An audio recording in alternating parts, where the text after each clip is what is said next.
네, 오늘은 창세기 47장 13절부터 19절까지 말씀을 공부하겠습니다. 오늘 본문은 바로의 배려로 야곱 가족들이 고센 땅에 거주하게 되는데요.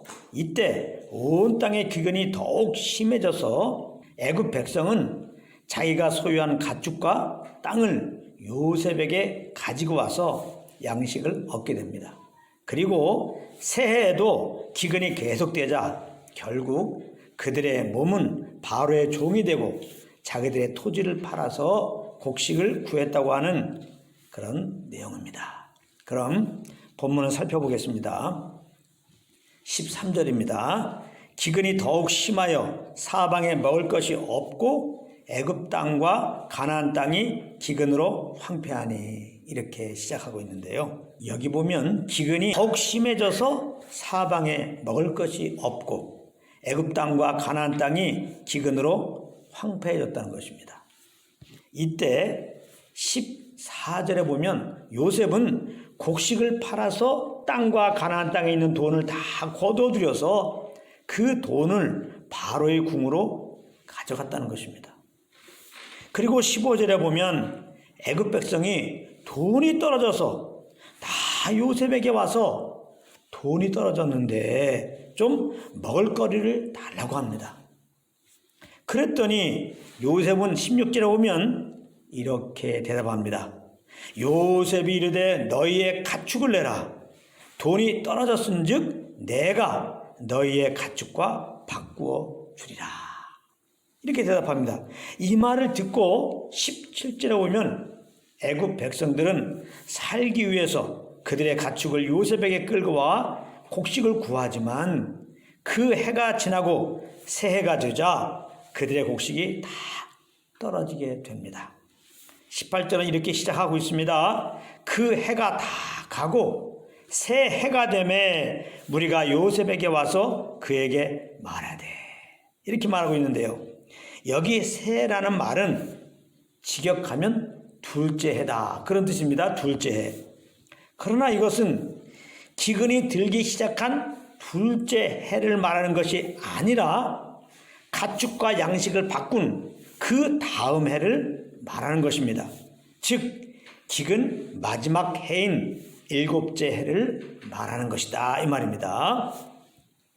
19절에 보면 가축도 없고 돈도 없어진 애굽 백성들은 요셉에게 와서 자기들의 몸과 자기들의 토지를 먹을 것을 주고 사달라고 말합니다.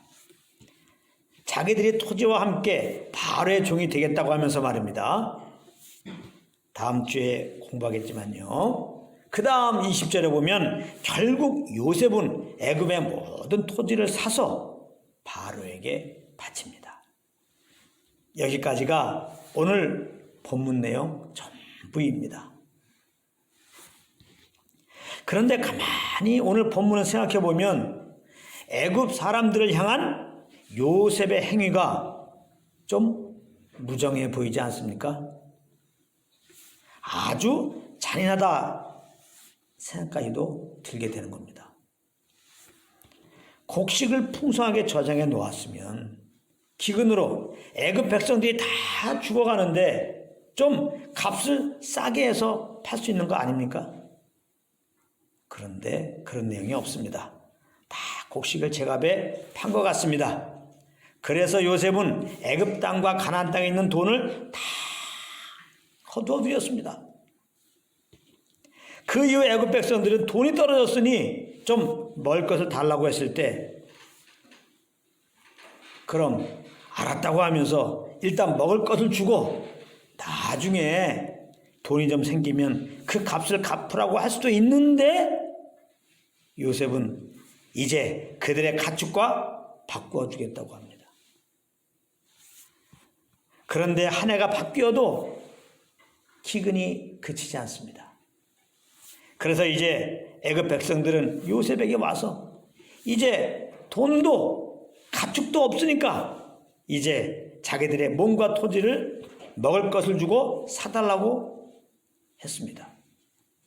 자, 이쯤 되면 곡식도 창고에 쌓여 있겠다. 무상으로 좀 곡식을 나누어 줘야 되는 거 아닙니까? 무엇보다 요셉은 하나님의 사람으로 이렇게 하는 것이 하나님께 영광 돌리는 일이라고 생각되지 않습니까? 그런데 요셉은 눈물 한 방울 보이지 않고 그들의 토지를 사서 바로에게 바쳤습니다. 참 요셉의 이러한 행위는 윤리적인 관점으로 볼 때도 우리가 통상적으로 알고 있는 신앙 윤리적인 관점에서도 보면 너무 매정하게 보이는 대목이다 이 말입니다. 그래서 인간적으로 말씀을 보게 되면 실망할 때가 있어요. 하나님께 시험 들 때도 있다 이 말이에요. 그러나 항상 말씀드리는 것이지만 성경은 우리에게 윤리 도덕을 가르치려고 기록한 것이 아니라는 것입니다. 윤리 도덕적인 관점으로 성경을 보지 말라 이 말이에요. 그러니까 성경은 오직 예수 그리스도에 관한 것을 기록한 것입니다. 즉 그리스도를 통하여 우리를 구원하시고 그 그리스도를 통하여 우리를 사랑하시는 하나님을 더 알게 하기 위해서 기록된 것이다 이 말입니다. 이런 관점에서 볼 때 어찌되었든 애굽 백성들이 심한 기근으로 죽게 되었을 때 그들은 요셉에게 와서 살았다는 것입니다. 이것은 죄로 인해 영 죽게 된 인생들이 유일하게 살 수 있는 길은 우리 구주 예수님께 와야 된다는 것입니다. 이것을 상징하고 있는 거예요. 마태복음 11장 28절입니다. 수고하고 무거운 짐자들아 다 내게로 오라. 내가 너희를 쉬게 하리라. 살게 하리라. 쉬게 하리라. 행복하게 하리라. 영생 주리라. 다 포함된 말씀입니다. 그런데 많은 사람들은 이 복음을 듣고도 예수님께 나오지를 않고 있습니다. 심지어 믿는 자들 가운데도 보면 예수님께 나오지를 않고 있음을 봅니다. 왜 그럴까요? 사람들이 육체가 되어서 그런 것입니다. 영원한 것을 보지 못하고 땅의 것만 바라보며 살고 있어서 그런 것이다 이 말이에요. 그래서 살아가는데 문제가 없으면 예수님께 나아갈 생각을 하고 있지 않는 것입니다.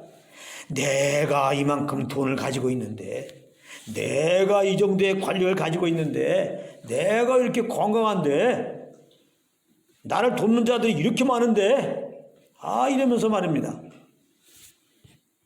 이런 인생들에게 하나님께서는 그 모든 것들이 자기의 것이 아닌 것임을 알게 하기 위해서 기근을 허락하시고 요셉에게 결국 애굽 사람들이 자기들의 전 소유 심지어 몸까지 다 바치도록 한 것입니다.